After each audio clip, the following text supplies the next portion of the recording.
Recent reports, several incidents highlight challenges to labor rights in the Philippines, including killings, red tagging, and harassment of union leaders. A 2024 report detailed a surge in killings of trade unionists and called for stronger protections for workers, including the repeal of the anti-terrorism law. Additionally, a strike by women workers at Lake Power Converter Inc. resulted in harassment from company and Ecozone security, including forcible dismantling of their picket line.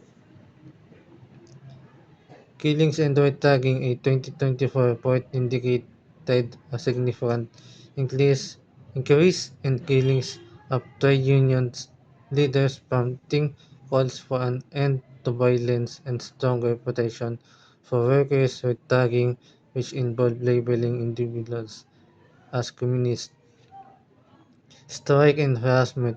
Women workers at Take Power Converter Inc. have been on strike since December 7, 2024, allegedly that company and Ecozone guards repeatedly disrupted their picket line and harassed them. The strike was initiated after management refused to stop termination and suspension of union officers and members.